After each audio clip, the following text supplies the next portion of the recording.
Hello guys and welcome back to The Facts with JJJ. I'm Jacob. I'm Jack. And I'm Jake. And today we're going to be talking about a very serious topic regarding Marvel at the minute, which is Sony's decision to remove Spider-Man from Marvel's Cinematic Universe. We have many things to say about this deal, as all Marvel fans do. However, despite our personal opinions, we've managed to put together a list of a few points that make us think the future for Spidey is bright and highlight things that could happen if he stays in the MCU, which would be very good for the character. Some of which are so good they have to get any Spidey fans' senses tingling. The first point we'd like to address is a very obvious but exciting possibility for Spidey in Sonys Cinematic Universe, which is the inevitable crossover between Tom Holland's Spidey and Tom Hardy's Venom. This would be amazing, as the last Venom we saw with Spidey on screen was awful, and had a terrible arc as he only had one film to cram it into.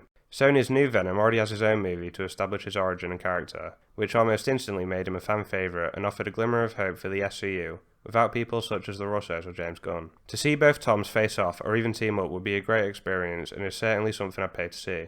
Especially due to the announcement of Carnage in Venom 2. This makes this idea even more exciting, as we could see Venom and Spider-Man team up to defeat the Savage Carnage. These are just two characters which Spidey could finally meet up with again, without having to worry about Marvel interfering with Sony. Sony still have the rights to people such as Morbius and Craven 2, which opens up a whole new world of people that he can interact with, opening doors to more storylines, which are unlike any we've ever seen before. This will give the films a very different feel, which could be a very good thing. Following on from the idea of the film having a different feel, a Spider-Man film without Marvel holding Sony back could birth the first ever R-rated film which features a wall-crawling hero. Sony originally wanted Venom to be R-rated, but decided against this as they knew it would close all doors to a possible crossover between Venom and the MCU. This quite clearly shows that a Spidey film in this style isn't too far-fetched, and personally, this idea fills me with utter excitement. Because why stop there? If the MCU and SCU are never going to cross over, due to Disney and Sony falling out, why not make all the films R-rated? Imagine an R-rated Venom, Morbius, Carnage and Craven film all in one universe. This would be absolutely awesome. It would make the universe very different to the family-friendly MCU, and would prove to us that Sony aren't just trying to rip off the MCU. One thing that makes us hopeful for Spidey in Sony films is that it highly increases the chances of a Spideyverse film, which is something we've all been obsessing over for quite some time. If Sony do have full control over Spider-Man, it makes it easier for them to bring back Andrew Garfield and Tobey Maguire, which could be an extremely smart way to kick off the SCU. I hate the fact that the MCU have lost Holland, but if this does open the doors to a well-made Spideyverse movie, I think that could forgive the whole ordeal and see a silver lining.